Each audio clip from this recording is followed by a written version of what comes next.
welcome to Journey Through Sci-Fi. My name is James. And my name is Matt. And we are back for Series 5 of the show. We've been gone for a little while, but we are back in full effect now, and we're ready to dive into our new series all about the sci-fi subgenre of dystopia. Matt, have you been living in a dystopia since we left the last series? I'm starting to think I am with some of the films that I'm watching. You know, they're really getting into my head already. This is going to be a troubling series, I think, James. No doubt. I think it's going to be quite weighty as well. I think there's going to be lots of interesting discussions. And we've got a few guests this series as well coming along. Yes, really excited to talk to some of those folks that are going to be joining us this series. But as usual, we are kicking off the series with an introductory episode. We're going to have a bit of a chat about what exactly is a dystopia and some of the themes that we're going to be looking at this series before we move on to discuss our first film of Series 5. What's it going to be, James? It is Things to Come from 1936, an absolute sci-fi classic, one which is renowned. It's in lots of top 100 lists. It's a big one, so it's going to be interesting to go into that one and to have a discussion about a film. We haven't done that in so long, Matt. Yeah, it's been a while, but if we can hold off for a little bit longer, should we get started with our conversation introducing dystopian film? Let's do it. Let's get dark and dystopic. Something like 1984 could actually happen. This is the direction the world is going in at the present time.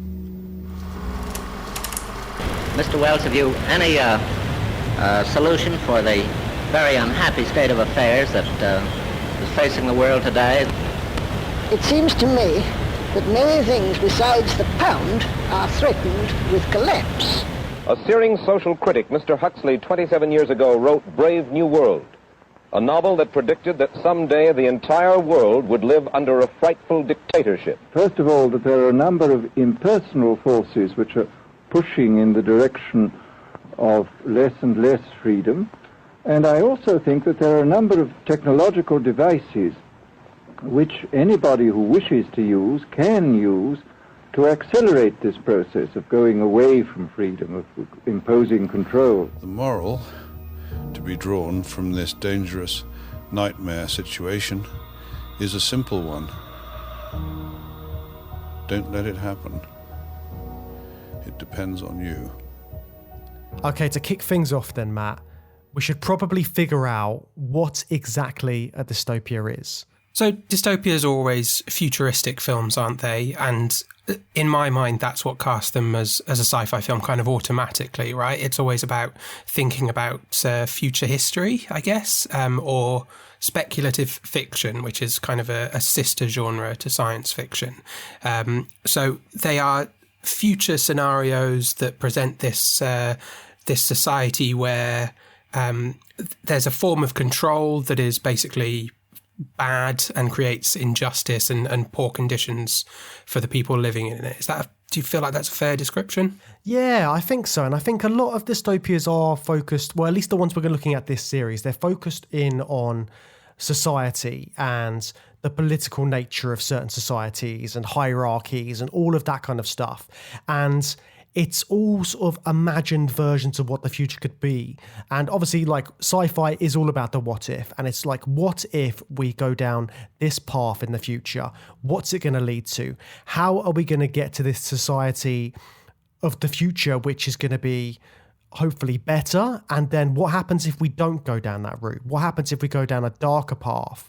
And what does that entail? And are we going to lose a sense of our humanity along the way? It's to do with a lot of that kind of stuff, isn't it? Yeah, in this series, we've tried to gather as many films as we can that really focus on the nature of that society and some of those themes that you just mentioned and the way those societies impact on the characters and the human stories within them. We've touched on this subject before, haven't we? We've seen dystopian societies that build robots and use them, and then we looked at that in our AI series. We've seen characters use time travel to go into the future where there are dystopian futures ahead of them. And we've even seen some dystopian governments using VR as a means of control over the population, or people escaping from their dystopia into VR. But this series, we're really going to be focusing on those societies themselves rather than any other real aspect of it, I guess, aren't we? Yeah, exactly. And I think to sort of like to delve into this dystopic world and this kind of fiction, there's a really interesting quote which I just want to talk to you about from Margaret Atwood, who we're going to talk about later in the series. So she is the woman who wrote Handmaid's Tale. And her quote is on Dystopia. She says, "If you're interested in writing speculative fiction, one way to generate a plot is to take an idea from current society and move it a little further down the road. Even if humans are short-term thinkers, fiction can anticipate and extrapolate into multiple versions of the future." And I think everything we've just been saying, it's that, isn't it? It's all of these different pathways that could be our potential future. And I think Margaret Atwood has just like put it in such a concise manner there.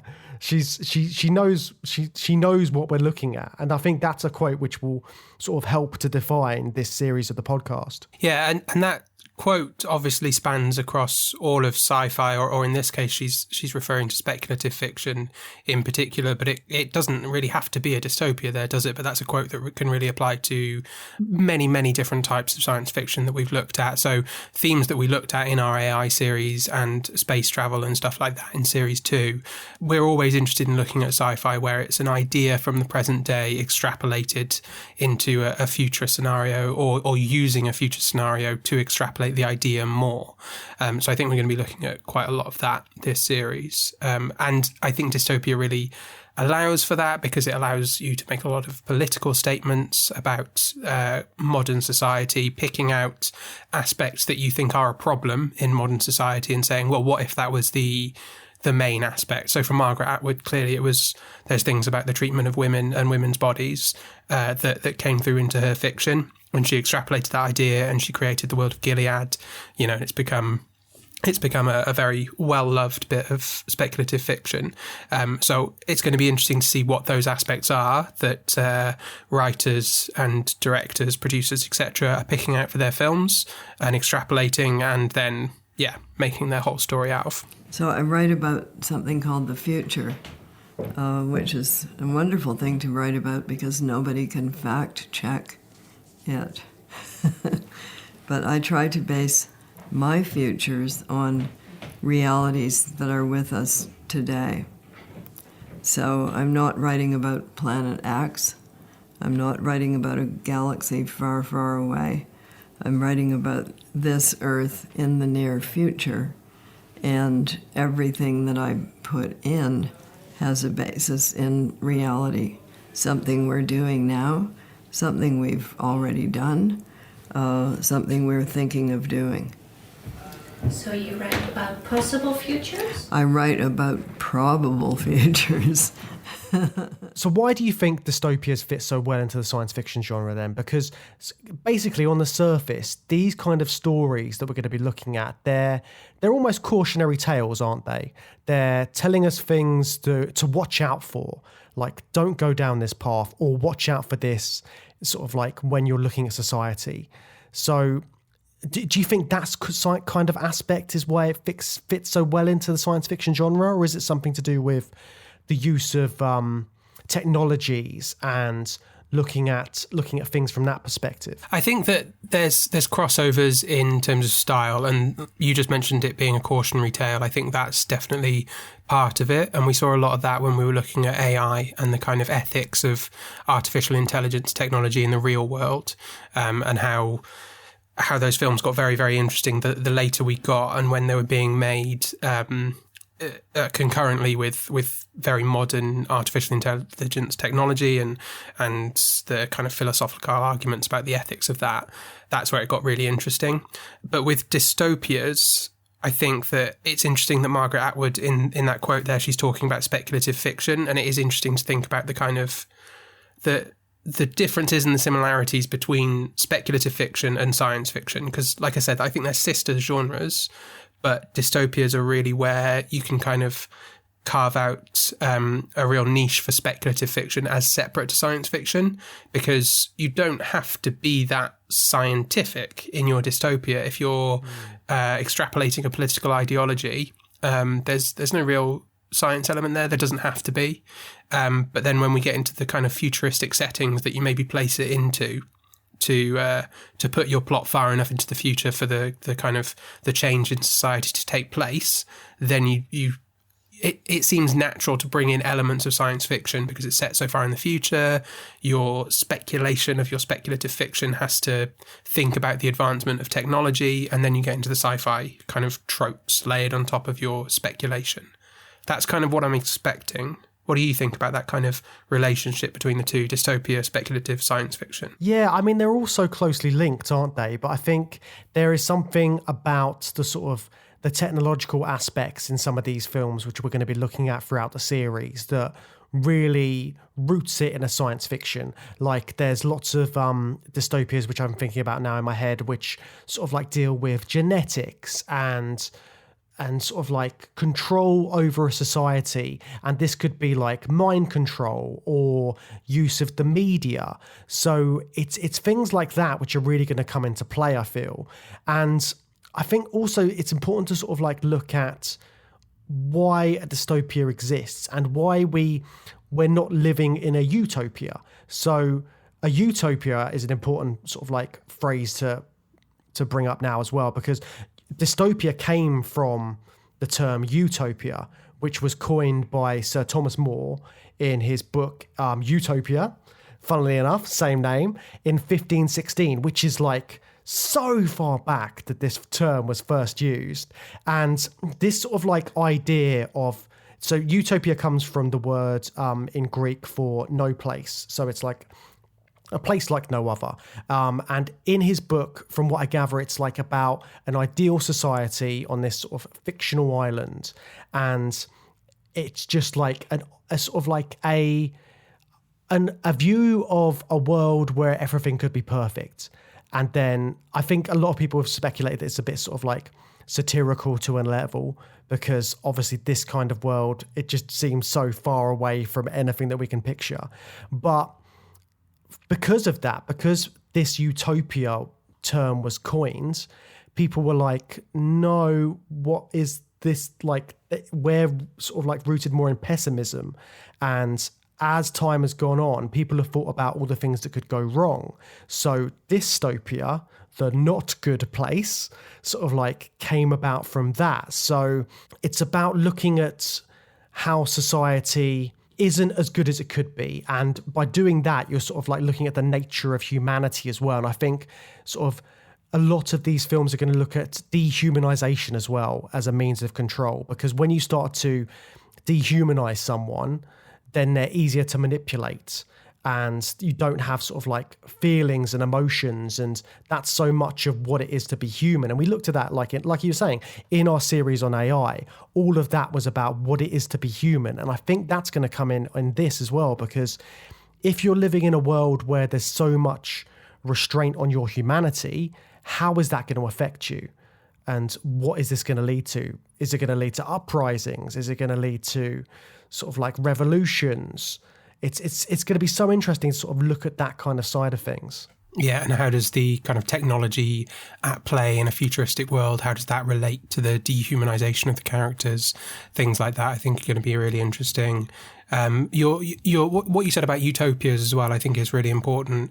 And I think something I expect to crop up a lot is the relationship between dystopias and the presentation or appearance of a utopia. So how does a dystopia present itself as a utopia to the citizens living under it? How do they kind of try and convince the public that what they're actually living in is utopian ideal when really it's horrible? And what kind of brainwashing or force or violence are they using to enforce that idea and kind of crush any opposition to that idea? Yeah, because I feel like there are two sort of kinds of dystopias. There are the dystopias you're talking about, which are sort of dystopias in disguise, like they're pretending to be utopias. And there are the dystopias which are, it's clear that something's wrong in this society when you look at it from our sort of perspective. So yeah, it's going to be interesting to see that kind of like throughout sci-fi cinema history and just sort of like see where that goes. But also, like, when I was doing a bit of research for this episode, one of the sort of dystopic stories which came up, which I didn't ever think of as like as a dystopia, was it's not really sci-fi, but Gulliver's Travels. Now, have you seen Gulliver's Travels or read it? Yeah, famous Jack Black movie, I believe. Terrible. I like the made-for-TV version. Oh, with Ted Danson. Yeah, that was classic. Yeah, that's the definitive. Yeah. Go on. Yeah, love a bit of Ted Danson. Yeah. But yeah, in that one, they were talking about, so there's the scholars on the flying island of Laputa, and they are living in a dystopia. They have all of this great technology, and yet they won't help the people below them. So it's that idea of society in there. And then there's the horses, the Huinim, I think that's how you say it, Huinim. The rulers of the Yahoos, and you have to say it like that, Yahoo. That's how they say it, and that's how Ted Danson's always saying it. So, like, with that as well, you've got these like these horses which are like lording over these creatures which they consider lesser, these humans, and then it's like you find out as that sort of story goes on about how those, like, the Yahoos, the humans, are like they fight, they have wars, and that's why the Huinim have sort of like moved to sort of like distance themselves from them and to sort of like almost enslave them. I think it's a bit like that. What sort of being are you? Are you a horse? Huinim! Huinim! Huinim!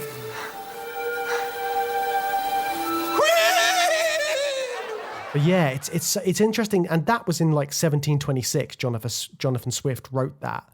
So again, you've got like such an early depiction of a dystopia, and then I think after that, the next big one obviously is H.G. Wells, like The Time Machine. We've talked about that in our time travel series. Like, that's a dystopia, or a dystopia in disguise. Yeah, the Eloi kind of being enslaved again. It's enslavement, isn't it, by the Morlocks? And also, my mind's kind of going to Planet of the Apes as well in both those scenarios, and we'll be revisiting some of the Planet of the Apes series. You're the experts. I'll be taking your lead on where into the series we'll be heading for the real dystopias. Oh, cannot wait to talk about Planet of the Apes again. Any opportunity is going to be good. I'm going to make you watch them all, Matt. That's definitely going to happen. Okay, looking forward to it.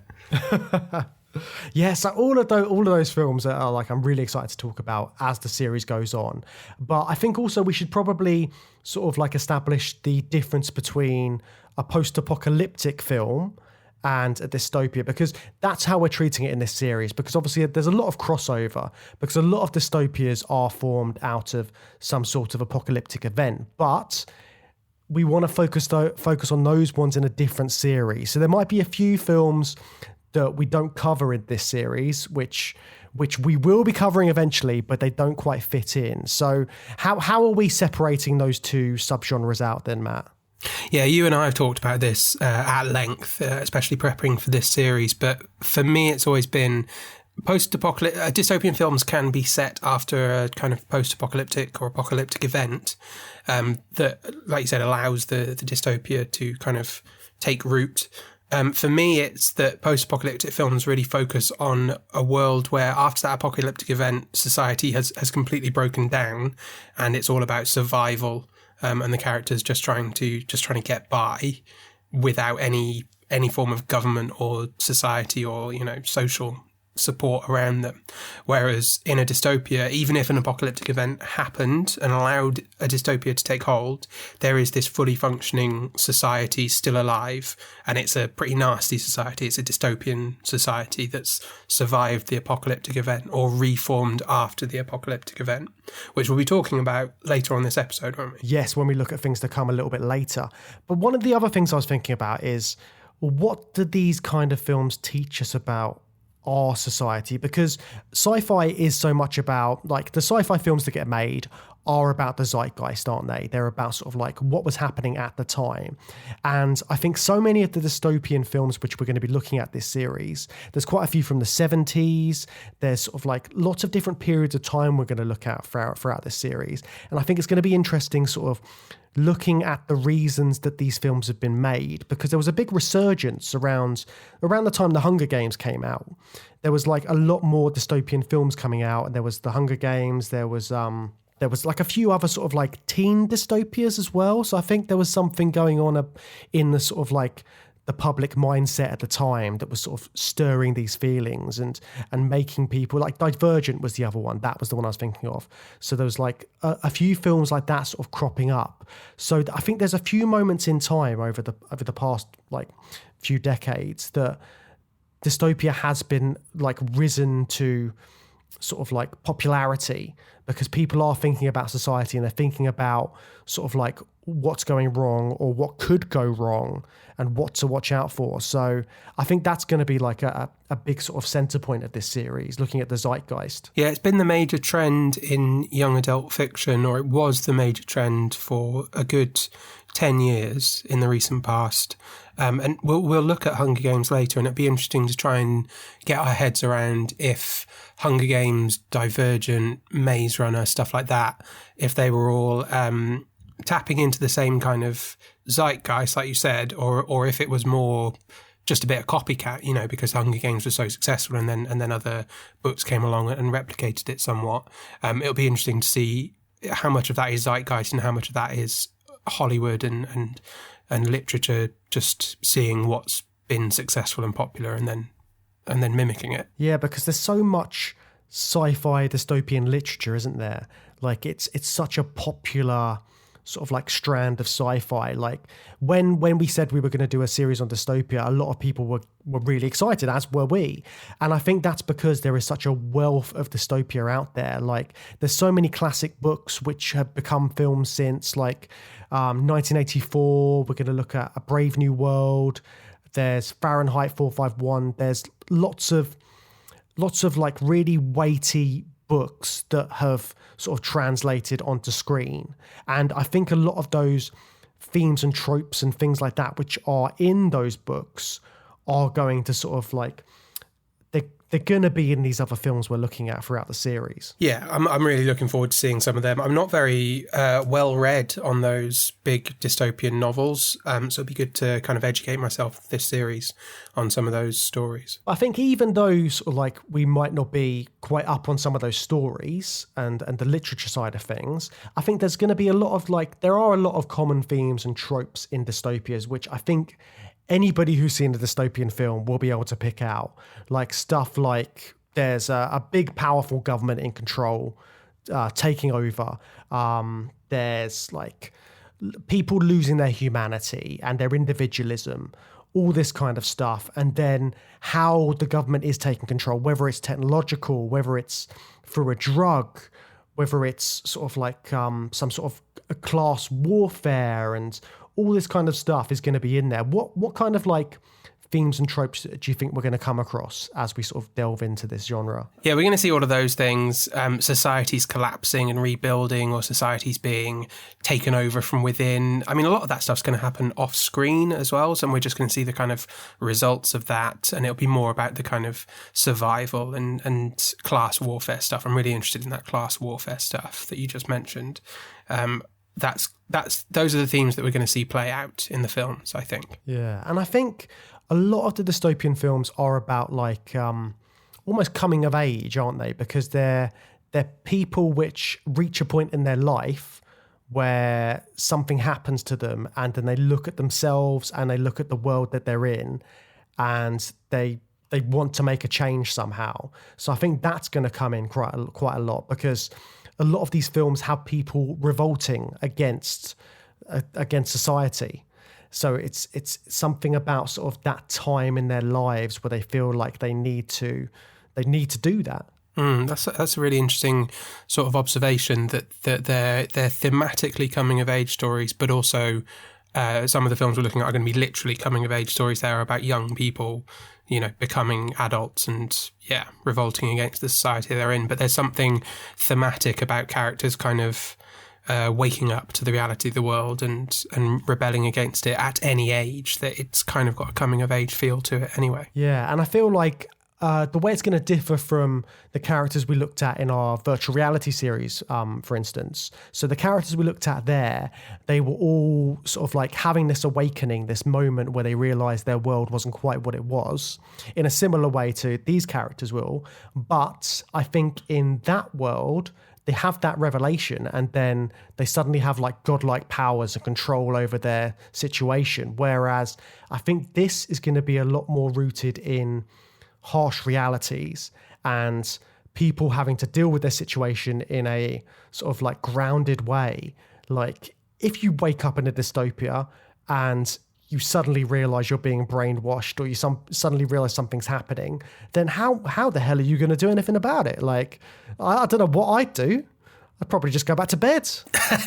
Well, you say that characters in VR get godlike powers, but of course they didn't all get godlike powers. Some of them just had a complete mental breakdown. And, that's very much a possibility for someone realising that the world is not what they seem in a dystopian society. So, that'd be another interesting thing to look out for. How do the characters react when they have that moment of awakening and seeing the Emperor's got no clothes on? Do they become super heroic in their quest to, like Katniss from Hunger Games, to take down the government, or do they just kind of lose it and spiral out? I think both of them can be interesting, in terms of a film's narrative, but it'll be interesting to see what's the more kind of popular trend and if that maybe changes over time in dystopian cinema. Yeah, and I'm trying to think of what other kind of characters we might see, because obviously there's going to be the villains, there's going to be the people which are in control, but there's also going to be their henchmen, and there's going to be the people which are sort of like enforcing this control. So I think we're going to see a lot of that. So can you think of anything else we might see in terms of sort of characters? Well, amongst the henchmen, I think we'll also see the kind of cowardly, craven collaborator, the one that like... someone who knows better, but they go along with it and they support the evil overlords and they help them along, even though they know that it's bad. Yeah, there's going to be someone who just doesn't want to make a noise, who wants to sort of like stay out of the trouble and just, keep things as they are. Well, and that would be that would be a slightly different character, wouldn't it? The one that kind of the hopes for better, but just has to get on with their life. And they're not kind of a villain character. They're just kind of so worn down by the world they live in that they just keep their head down and get on with things and just don't do anything about it because they don't know any better. Yeah, there's going to be people that just don't want to rock the boat. They want to just go along for the ride and just not think about these kind of things. Because, it's going to be, it's dramatic, these kind of stories as well, because there's so much that happens in your average dystopia film. Like, there's usually some kind of revolution, or like we said, there's an awakening, or people enforcing things. It's just like, it's something fundamental in your life that changes you forever. Yeah, and that leads to that kind of super heroic archetypal character that we might see a few of. And I think it's going to be very important how they build up these worlds and these depictions of the future, because in order to make these dystopias realistic, they have to have some sort of grounding in reality, I think. I mean, some of them might be like crazy, crazy futuristic, but then others I think will be quite relatable. And we did an episode of Black Mirror last series, and Black Mirror is a dystopian series, isn't it? It's all about sort of like 10 minutes in the future, this crazy stuff could be happening, and everything's quite sort of like realistic. So I think that's going to be important in sort of like how they build up these worlds that we're going to go into. And what do you think of when you think of like dystopian worlds and world building? I think that what I want to see from these films is, or what I want to feel actually more than see, is feeling an understanding of how we got here. That's what I'm kind of hoping for, because I think if that's not there in a dystopian film, then it's harder to engage with it, and it's harder to feel like it's harder to just feel the empathy for the characters that you need to feel to really enjoy a film like this. So whether you see it happen or not, the transition from a modern day society to a futuristic dystopian one, whether you see the transition or not, you need to kind of come away from the film knowing how the world got there. That's what I think is really important for me in the world building. And it's less about the actual detail that you see on screen for me. I think it's just more about a sense of history of the kind of the world. It's a thing that I really like in like the books that I read, like fantasy novels are all about, telling you the history, or they can be all about telling you the history of the world and stuff like that. So that's quite important to me. What about you? What do you want to feel or see from the world building of a dystopia? Well, I want visually, I want it to be bleak. I feel like these kind of worlds have to look a little bit dark and grimy, but not necessarily on the surface. There's got to be something in there which makes them look like that.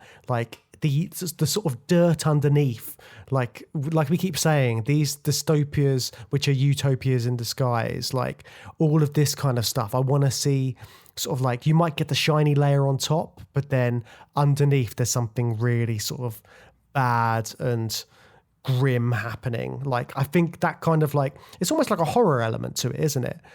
The sort of horror of what's happening underneath these societies. I think that's going to be really, really fun to look at.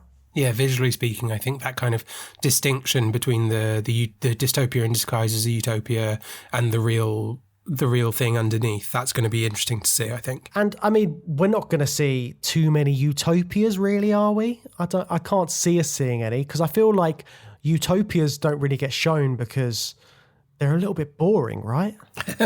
Yeah. Well, if it's a true utopia, then there's no conflict. And if there's no conflict, generally speaking, you don't have much of a narrative, do you? Yeah, I mean, where can you go if everything's fine and dandy? I think there's something about humans wanting to see, the negative stuff. But then I think all of these films will be quite hopeful as well. I think even though they are looking at societies which there's something seedy, there's something bad going on underneath it, I think there's always going to be an element of hope, because I think there has to be, because if it's all just bleak and everything is fucked, then it's going to be a bleak series on the podcast. Well, I think there's a good chance that it might be that anyway. But yeah, a lot of dystopian fiction, the promise of a dystopian story is that you have a dystopia and you have characters who are attempting to do something about it, to change what it is that makes the world a dystopia. So yeah, you're right. There should be some hope there, I think, in most of the films that we watch. But yeah, I'm sure some of them are going to be exceptionally grim. And speaking of characters which are looking to change their worlds and make them into utopias, I think that's a great segue into our first film of the series, Things to Come from 1936.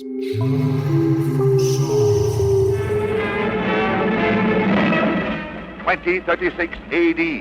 You are catapulted through the centuries, whirled into the great unknown, into an era of glass cities towering to the sun, and a gigantic space gun rocketing passengers to the moon.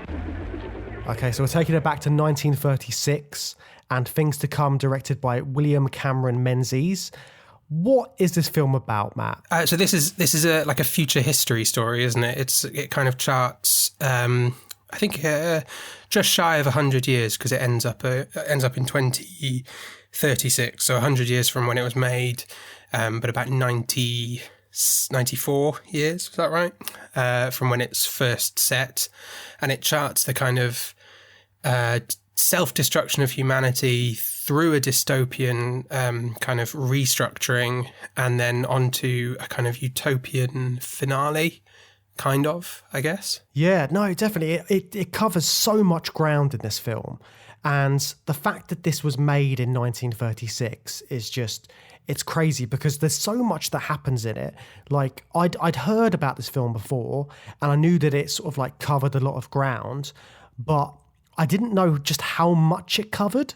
It literally goes through a society from a massive world war to a plague, the breakdown of society, and then bit by bit, the sort of the rebuilding of that society into pretty much a utopia. And it's just like, it's got so much to it. And I was pretty blown away by it, to be honest, just like, because quite often when we go into these films, like from the 30s, from sort of like times gone by, they can be a bit of hard work, like just from personal perspective. Like we watch so many films, and then sometimes you go back so far that sometimes they don't quite hold up and they don't translate to sort of like a modern audience. But this has all of the fundamentals for me. Like, would you agree? How did you feel about it? Oh yeah, absolutely. It's very entertaining, and the sort of sheer scope of the film is so massive that it's quite an immersive experience to watch, isn't it? Because you just fly through nearly 100 years of like I said, future history at such a pace that it really is an entertaining and engaging watch. Far from Connecticut Yankee that we watched back in our time travel series. You're right. This holds up incredibly well. God, we're going on for about 100 years after it was made. It's about, wow, that puts it in perspective, doesn't it? Yeah, it's a good 85-ish years. It's a long time, but it holds up really well. And it was made as sort of like H.G. Wells's sort of counterpart to Metropolis as well, because he'd seen Metropolis and he didn't quite agree with their depiction of the future. So he was like, right, I'm going to sort of like put my stuff to screen. So he sort of got involved in this film. And of course, the story, he wrote the story. It was sort of marketed as H.G. Wells's Things to Come for a while. So he sort of wrote the script. And I think a lot of it was constructed from, he wrote a book in 1933 called The Shape of Things to Come. And it's sort of like, it's displaying all of the social and political forces and possibilities that he'd outlined in the book. And I think a lot of people thought he had more creative control than he did over this. From what I gather from sort of reading about it, he sort of like, he had a lot of ideas, but he couldn't get all of them across. Obviously, it's H.G. Wells. He's like the science fiction writer. So everybody knows who he is, and they know his stories. But like, cinema is quite a different beast as well. So I think what William Cameron Menzies was doing with this really sort of like helped steer the ship and make it like a coherent piece. And it's interesting that you say that H.G. Wells was writing this with Metropolis kind of in mind, because I was really thinking of Metropolis when I watched it, because it looks like Metropolis, and that's the look of the film. That's not really down to H.G. Wells, especially if he wasn't heavily involved creatively with the film after the kind of writing stage. That's all Menzies' work, isn't it? Like the scale of some of the sets of the future world as we get into the second half of the film were amazing. You said that this is on a lot of like top 100 lists and stuff like that, but to be completely honest with you, I'd not heard of it until we came to plan for this. And when I was watching it, I couldn't believe that I'd never heard of it, because it's really, it goes up against Metropolis pretty well, like the scope and the scale and the set design and everything is amazing. And it's a real, competitor to what Fritz Lang was doing. Yeah, definitely. And I think it does get overshadowed by Metropolis. I mean, at least sort of like from what I've heard, like among my peers, nobody talks about Things to Come. They all talk about Metropolis. And I love Metropolis. It's such a great film. But this was like a really refreshing counterpoint to that, like H.G. Wells has sort of intended. Like it's very optimistic, this film as well, because it's got this idea of, we can go through all of these things in society over the next, like, however many years, but then we can come out the other side and we can be better for it. But of course, it does go through all of that sort of like dark stuff. And I mean, it starts with the threat of war, doesn't it? It's Christmas Day, and John Kabal is sort of like, he's worried about there being a war. And the way they show this war as well, they say it's who we knew it was going to be, kind of thing. They knew this war was coming, and it's the opposition is whoever the opposition is. They don't give them names. They keep everything quite abstract. I mean, it's set in every town. So it's it's got all that to it. But I found that really sort of engaging because it starts in this sort of like real moment of history, and it's a history that our society has been through. We've had world wars. So to start at that point and then to sort of like spiral out into what could come afterwards, well, things to come, I found that really sort of engaging.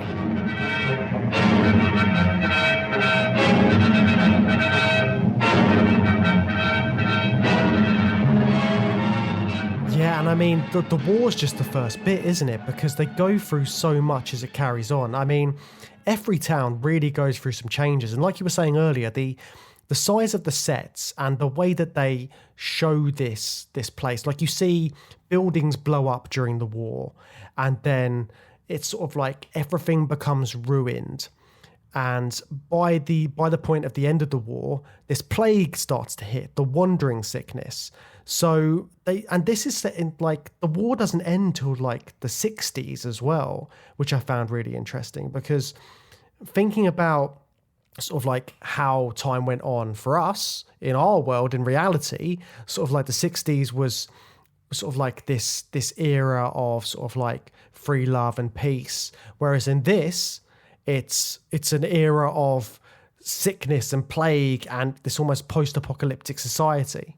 Yeah, but of course, at that time, you know, the Cold War was happening in the real world, and it did make me think, like, well, what would H.G. Wells have made of this? He predicted essentially in this film that there would be a decades-long war in the middle of the 20th century, and there kind of was. There was the threat of this war that happened in Things to Come that thankfully never really came about, but everyone was actually living under that kind of fear for decades. And it made me wonder what he would have made of all of that had he lived until then. Yeah, so he wouldn't have seen like the 50s or the 60s. But what would have been the sort of like the zeitgeist, do you reckon, of the time when he was writing this? So it was made in 1936, and the First World War's happened, and like the Second World War is on the horizon. Yeah, Hitler's coming to power, you know, the rise of fascism in Europe and the rise of Nazism in particular in Germany, that's all well on the way. So this threat of war, I don't really know. Guy, if you'd have asked me this at A-level, James, I would have been able to give you such a solid answer. But I don't really. You could have written me an essay. Yeah, exactly. But I don't know. You know, I think we're kind of in the period of like appeasement. You know, I don't know exactly when Hitler would start to kind of annex other countries. I don't know if that's happened yet, but certainly, you know, there's a serious threat rising in Europe, and that's basically what happens in Things to Come. It's like you said, it's a nameless country. It's just happening generically in Europe. But I think the guy that gets shot out of the air does seem to have a German accent, doesn't he? Or just maybe a European, you know, a British man doing a not great European accent. But yeah, it's all fairly obvious that it's about the oncoming Second World War. That I guess, you know, Wells didn't know for certain it was going to happen. It's weird, isn't it? We just like how sure could you be that there was going to be a global war in 1936? Certainly not to the scale of World War II. Who could have possibly predicted that? But it seems to be that's what Wells is saying, isn't it? I suppose technology was advancing, and as technology was advancing, so was weaponry. So it's like you must be getting wind of all of this kind of like this advancement in the military, so that when that actually comes into play, it's going to be on a different level. Yeah, well, everyone's already experienced the First World War, which was the first, you know, modern war, and you had troops going in on horseback or on foot, just wave after wave of them against machine guns for the first time. So that kind of, yeah. And then there's just been like another 20, 30 years of even more technological advancement that's going to be coming into play in the Second World War.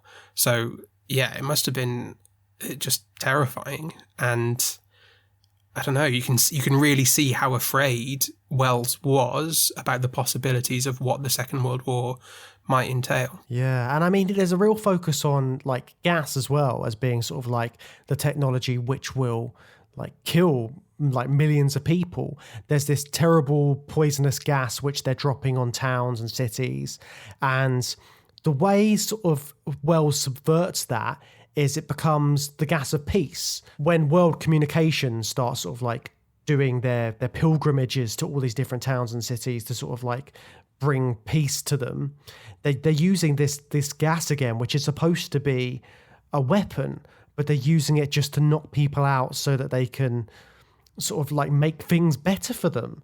And it's just a weird sort of like change in the way people are thinking as well. And this whole thing is about the change in people's mentality throughout, because you've got this war, and then after the war, it's them trying to sort of like rebuild society whichever way they can. And naturally, they've got that kind of like warmongering side of them in them at that point, because they're like struggling to get resources. They're sort of like making this crude oil to sort of get all these cars working and things like that. And all of this stuff is happening right through into sort of the 70s as well. So like all of this period of like terrible society where everything's sort of like broken down into almost what we would look at as a post-apocalyptic society. It's this kind of like this big thing which has just changed the face of the world, and there's warlords running around, and everything is just pretty shit for them, really, isn't it? Everything's shit, and that's what allows the warlord character, I think he's called Rudolph, that's what allows him to seize control and install his dystopian regime in the 1970s of this film. And he's very Benito Mussolini, isn't he? Like he's got the kind of how would you describe it? Just extremely over the top militaristic outfit with huge kind of shoulders and fur lining, and so I don't know how to describe it, but just the ridiculous shit that Mussolini would have worn in the 30s, and that's exactly mirroring what happened in Italy, the situation in Italy that allowed Mussolini to come to power and install his fascist regime. That is basically what's happening with Rudolph, and it's just mirroring the exact same thing that was going on at the time. So yeah, Rudolph gets into power, and I did like the fact that he was called a warlord. That's a term that has really evolved over the 85 years, but it's a horrible name for someone, isn't it? But Rudolph's quite proud of that, isn't he? Like I'm the boss, I'm the warlord, I'm the chief.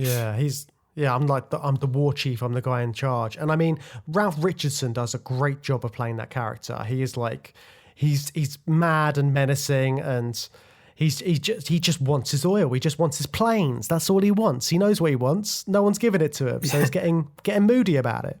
But also like the way that he looks, and the fact that this whole thing is set in kind of like a new Dark Ages, because he's got the sort of like these almost like barbarian sheepskin thing or whatever it is over his shoulders. It's all very kind of like that medieval sort of side to it as well. And everything's like his big hall where he lives. It's all sort of like, I think there's candles and stuff, and like there's definitely a fire or something.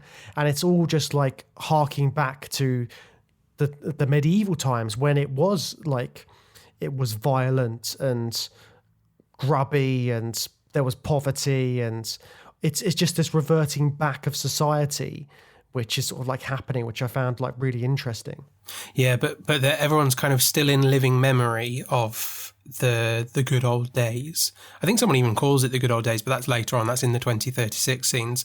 But everyone can remember it. Like there's still engineers who remember how planes work, but they're kind of bemoaning the fact that like we'll never see another plane again because those days are gone. Someone's got a...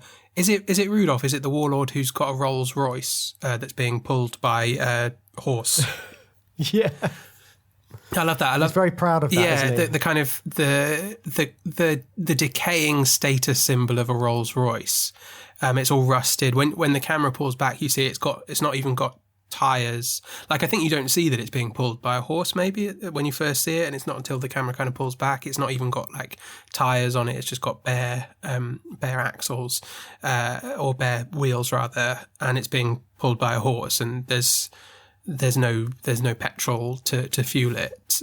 But the status symbol of it is still important in that world. Yeah, and there was something very sort of, it's like The Walking Dead, isn't it? The way they sort of like show all these things, because these are all things that they've used in that TV show. Like, as society sort of rebuilds itself, it's trying to work out how to do things again. Like, you haven't got all of these technological advancements which you've been dependent on for so many years.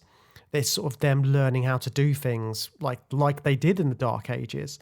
And you mentioned the sort of engineers a minute ago. Like, they become such an important feature because it's the engineers and the mechanics are the people which make up world communications, which is this sort of group of airmen that are going around the world to try and sort of like unite people and bring about a new kind of society. So it's interesting that those are the people which, like, Wells is looking to as the future. Like, it's all of these people which are good with technology and are sort of like striving to make new things and make things better. Yeah, and is it the same character from the beginning of the movie? Because it's an old man, but it's the same actor. So I assume it's the same guy, the pilot that we saw. I think he's the pilot, isn't he? Who shot down the generic European enemy pilot. He's the guy who is, what's he doing? He's like traveling the world, just trying to like knock these warlords off their perch wherever they may exist. Yeah, it's pretty much that, isn't it? And yeah, it's definitely the same guy. So it's John Kabal, who is like the main character of this. So you've seen him in the 40s as a businessman living in the city, and then you see him as a pilot, and he's sort of like saving the pilot there, and then he flies off. We don't see him again for a long time until the 70s when he flies back, and then he's sort of like he's seeing all these people, and he's sort of like trying to what our world communications trying to do. We should probably sort of establish that, shouldn't we? Because they are trying to make this better society, but they're doing it by in sort of a peaceful way. They're trying to stop the wars, and they say they're not making weapons. They're trying to bring people forward into like a new sort of idea of society. Yeah, and their idea of society is focused on technological and scientific improvement and progress. Progress. That's what they're like. They're always saying that in the future world at the end of the film, and they want to take down the kind of thuggish Rudolph characters, the warlords, who just want to keep control by basically prolonging or starting wars, because if there's more conflict, then there's wars to win, and then you can just drive the public through that kind of control. That there's always a villain that we have to defeat, so I need you to get me planes. I need petrol to get planes working so I can fight my war, win my war. We're always going to be at war. And wings around the world? They kind of go by two names, world communication and wings around the world. They stand against that, and they want to install this peaceful new society. The only thing that like I found quite interesting, you mentioned earlier about the gas of peace or whatever, like they use sleeping gas basically to knock the town out. It's still, I mean, it's, you know, they're using force and they're using violence, aren't they? They just knock everyone out, and then it's like, well, now you live under our rule. And I'm not saying that Rudolph's Mussolini type control was good, but you don't really see any kind of, there's no like referendum on, okay, are we going to do what Wings Over the World want? Or do we go back to Rudolph? Rudolph's conveniently dead when everyone else is put to sleep. And then he dies as the new society rises, and they make a big thing out of that. But I think Rudolph, sort of like his rise to power is treated in a interesting way as well, because they start off dealing with this plague, this wandering sickness, and he's the guy who says, right, in order to stop this, we need to kill the people which are infected. So he starts doing that, and then starts to take control over like their little piece of town. And sort of like he was born out of necessity almost, because there was the doctor who was trying to make a cure, but he couldn't get there in time. And in the end, sort of society just learnt to sort of, don't they say like the virus or whatever it is sort of dies out as society goes on, and it just stops. And like that could be partly down to like people just getting immunities to it, or like some sort of culling that Rudolph's doing. It's all this kind of stuff feeding in. Yeah, a bit of both there, isn't it? He does just kill everyone who they see who's infected, and then basically once they're all dead, there's no one left to kill, and he just starts a war with these people called the Hill People. Do we even ever see the Hill People on screen? I don't think we do. They're just like this off-screen enemy where he's like, right, time to go to war with them because I've fixed the plague, but we must have this perma war. But the plague as well, like you wouldn't want to just be wandering around looking for someone in case somebody thinks you've got the wandering sickness. Yeah. It's like you'd have to just look like you're moving with purpose everywhere you go, just to make sure you don't get mistaken for someone who's infected. Yeah. What is the use of trying to save this mad world from its punishment? Oh, Father, if only you could get some sleep. How can I sleep? See how they wander out to die.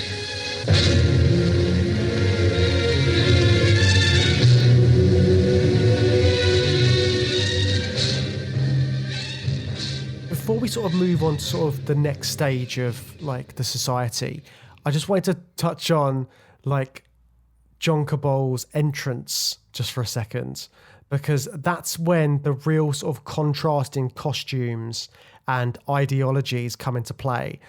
What did you think of his air suits? Oh yeah, I did not know what to make of it when he came off of that plane in this ginormous helmet. Like I've never seen a helmet that big, but it just looked futuristic, but I don't know why it was so big. No, like, I got nothing on that, James. He was just wearing the biggest helmet I've ever seen. I thought we were going into like spaceman kind of plot. In fact, his entrance, not necessarily the giant helmet, but his entrance really reminded me of The Day the Earth Stood Still, because that's kind of the role he plays in this film, isn't it? He's this stranger from far away descending into the world and coming with this message of peace. Yeah, and I kind of felt that his helmet, so it looked a bit like Spaceballs as well.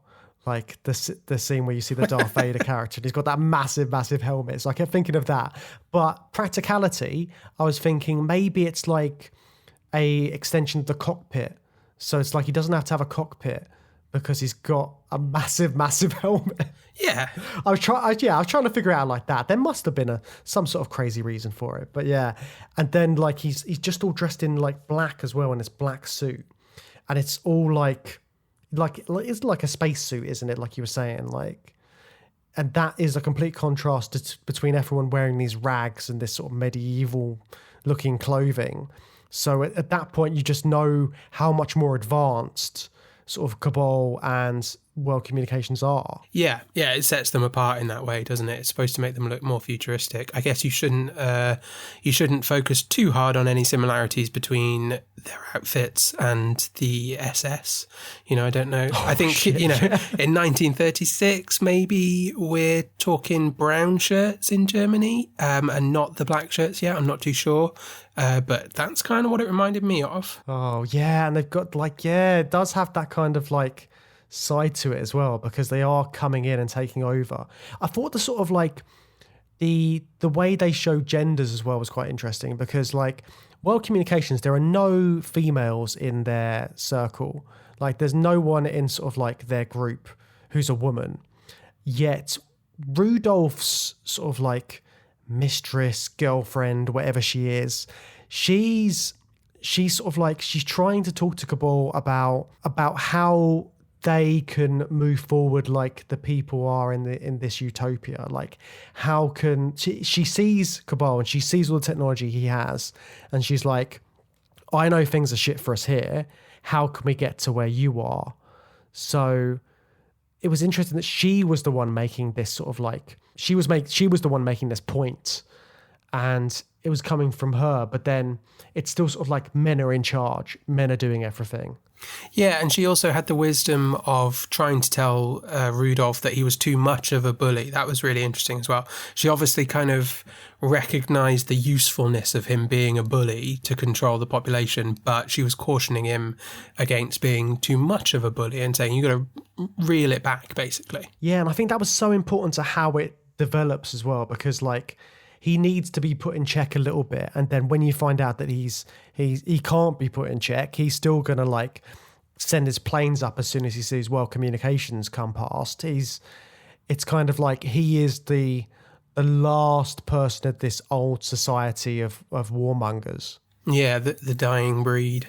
So so Kabal's back, and the world communications take over, and we jump into another montage. We didn't really talk about it, but there are two or three even very long montages that are, to me, the most visually exciting parts of the film, and the bits where it really looks like, Metropolis or something like that. But we go through a very complex montage that shows the rapid progress that world communication brings the world through, that leads us to the next stage, which is 2036, when they've fully progressed society onwards in this scientific utopia. What did you think of that transition from Rudolph's time and the future worlds beyond? Like you said, it's the spectacle of it. It looks so good. Like they've got all of these like miniature models of this sort of technological advancement, and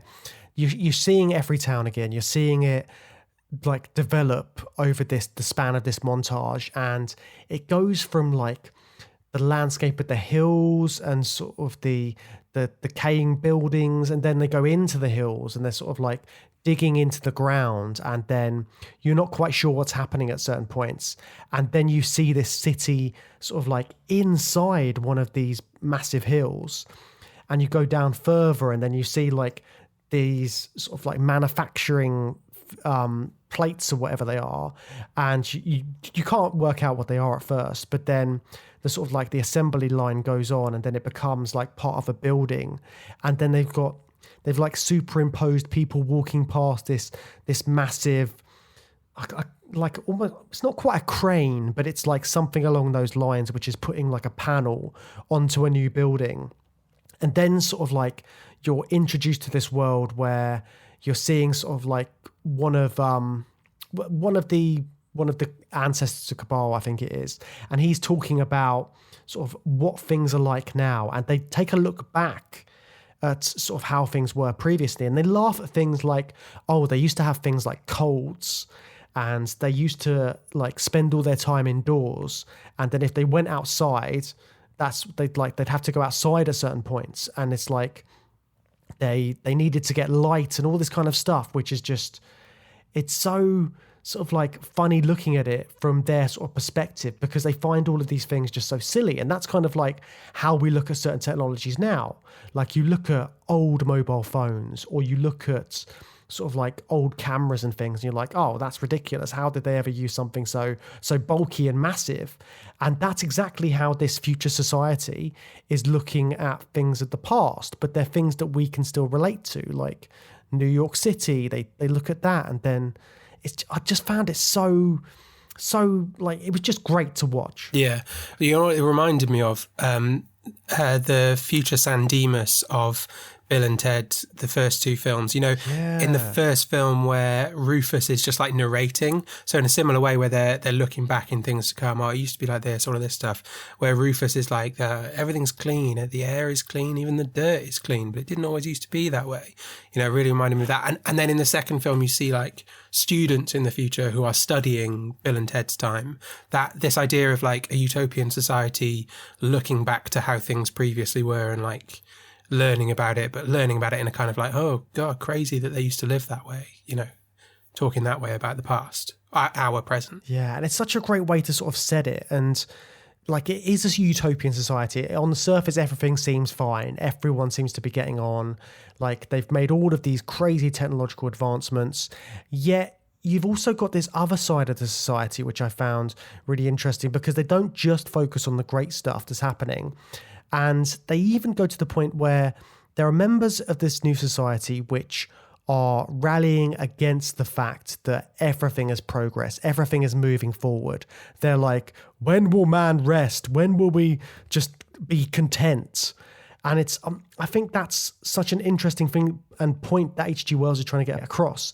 He's saying like there's something inherent in man that means we're always striving for better, or we should be, and then yet there's a part of society which just don't want to do it. And that's where the sort of conflict comes in this utopian society, doesn't it? Yeah, there's discontent with the rapid and not just rapid but constant scientific progress that's happening. And the guy's got an amazing name. It's like Theotokopoulos or something like that. It's like, yeah, I could not pronounce. I was not going to go near that. I was waiting for you to say it. It sounds Greek, and I wonder if it means something. You know, I don't know if it's a reference to something that I don't quite get. Well, utopia and dystopia are Greek, aren't they? Yeah, of course. Yeah, but he's basically a Luddite, isn't he? He's anti-technology. He doesn't want to accept that technological process is like a necessity, which is basically the fundamental remit of world communications, world. And he's quite popular, isn't he? He's like a popular orator, and he's able to get a crowd rallied up to protest this. And they're protesting in particular an amazing space program, an amazing presentation of a futuristic space program. What did you think of the space gun that is central to the climax of the film? Oh, I was like, it's a trip to the moon, isn't it? Yeah. They got their big gun and they're going to fire their shell into the moon. Even when they're like loading them inside and like prepping them for launch, it was just like Trip to the Moon, Destination Moon, films like that we watched in series 2. I was completely like put in mind of that. I was actually a little bit disappointed that the film ended kind of abruptly after the launch of the space gun and we didn't get any of that. But this isn't series 2. This isn't space. It's not a film about that. But yeah, you talking about the Greek stuff as well, just quickly. That's sort of reflected in their costume as well in this utopian society. They've all got like capes and stuff, and that's sort of like how I imagine like Romans and Greeks to have dressed. So I thought that was another sort of interesting thing that they've got in there to kind of, because it's kind of like an ode to like Greek society, which was supposed to be a bit sort of like utopian in some aspects, because they were coming up with stuff like philosophy was being invented, and you've got all of these great philosophers which were coming about, and they were sort of thinking about things in a way which had never been thought about before. So it's all reflected in this. Yeah, definitely. Yeah, I think that's probably what they're going for, isn't it? The kind of Greek, certainly costume. I guess less so with the set design, isn't it? The set design is much more Fritz Lang's kind of vision of the future, but certainly in the costumes they're going very Greek with things, aren't they? But yeah, the space gun is impressive. And I thought it was really great as well, the fact we talked about sort of like the way they're using genders in this. It's a man and a woman going into space for the first time. It's not just a crew of all men. But I didn't like the fact that the woman doesn't say anything. She's Kabal's daughter, I think, like Kabal's ancestor's daughter. But she's very sort of like, you don't really get much of a sense about her character. But I mean, like, that's a product of the times, it being 1936. Yeah, I guess so, yeah. But she's essentially there as a publicity stunt for Kabal, isn't she? Because he gets told that it's too controversial for him to send anyone on such a dangerous voyage apart from, risking his own flesh and blood. Basically, that's why she's brought in. But you're right, she doesn't do or say anything. It's kind of a bit like Adam and Eve as well, like the fact that they're the first two people going into space. Yeah. So yeah, it had that kind of element to it as well. But yeah, there's all that stuff going on. But then the big protest is kind of like the big climax of the film, isn't it? You've got all of these people across this big sort of like canyon, and they're like threatening to go and stop the space gun. And then new gen Kabal is like, no, we're launching now. You can't do anything about it. Get back. It's going to be, what does he say? It's like, it's going to be concussion. Concussion, yeah. Mm. Is everyone just going to get knocked out? It's a weird word to use, isn't it? But concussion, like a concussive force, because there's going to be the kind of the explosive force of the gun igniting. So H.G. Wells is imagining a space launch like a trip to the moon. That is how a space launch works, isn't it? It's a kind of explosive propulsion, except the gun is kind of built into the rocket in real life. But, using that kind of propulsion, I think we'd say propulsion rather than concussion, but I think it's the right word. It's a concussive force. But yeah, he's basically warning them like, hey, stay back. This thing's going to blow. Yeah, and of course it does blow, and they fire off into the moon. And then there's this big monologue at the end where Kabal's, like, new gen Kabal is talking about, like, these, like, our kids might not come back, but they will be the start of the next thing.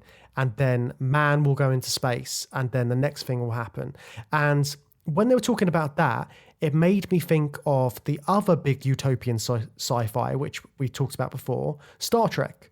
So, like, that's sort of like them looking forward to that kind of idea of, like, humanity going out into the stars and then spreading like wildfire, but not in a sort of like a menacing, dangerous way. They're just there to explore and keep progressing as a society and technologically advancing, and just, it's very hopeful, isn't it? I don't know if I agree with you there, because actually interesting. That was like the very end of the film, and actually like quite a few elements of the 2036 that we see is where the film really fell apart for me, because I think it's quite didactic. I felt like I was really being lectured to by H.G. Wells, basically saying like, science is good and we must pursue scientific progress, whatever the cost. We will blast our children into space.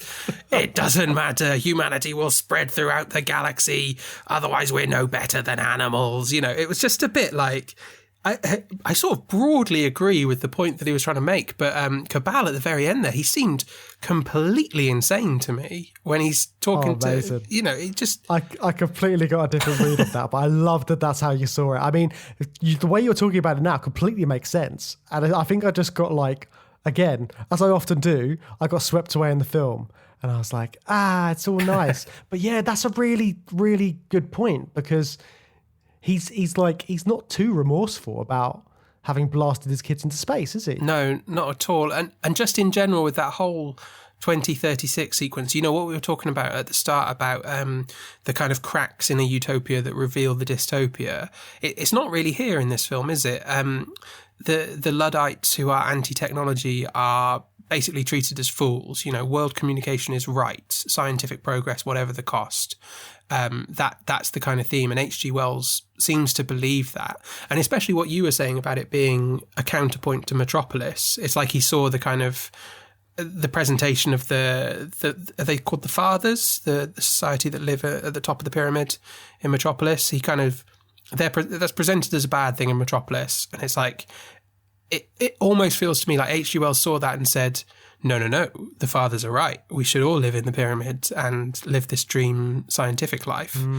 And it was just missing that element of like, what if the Luddites had a better point to make or were presented in a more sympathetic way? And I would have been more interested in seeing that, because that would show us those kind of cracks in the utopia. But I think that's not the message that H.G. Wells is trying to send. Because it does really sort of like hammer home, like you were saying, that science and technology is good and it's not bad. And yet, sort of like, we don't see the other side. We don't see sort of like what it's taken to make this society work in the way it does. And there might be sort of elements to it which just aren't as nice. But obviously it's idealized, and you've got sort of like, there's no poverty and there's no famine and there's no sort of like, they've got their own manufactured sunlight in their houses and all this kind of stuff. So it's like, it is idealized in such a way that it doesn't make you think about how is humanity actually doing, like psychologically and emotionally.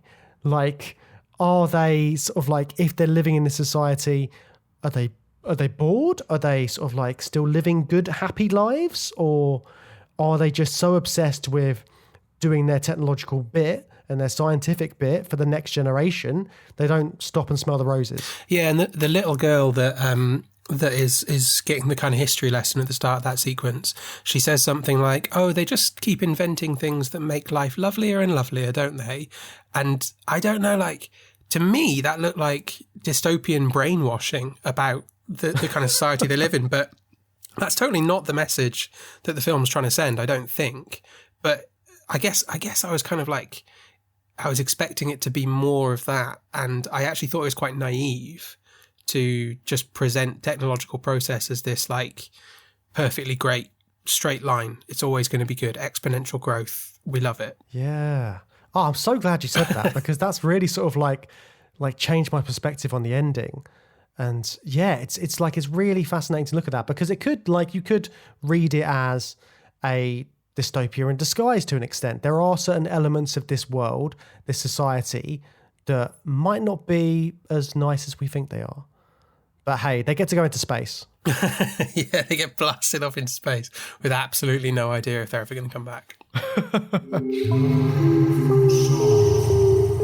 It kind of feels like we've seen everything in this one film. It's, 100 years of history covering dystopia, apocalypse, utopia, we've covered so much already just in this one film, but what else have we got to look forward to this series? What films are we going to be looking at in our upcoming episodes, James? Oh, Matt, there's so many here on our list of amazing films to cover this series. I mean, just looking at some of them now, they've got like heavy hitters like A Clockwork Orange, for instance, crazy dystopian society in that.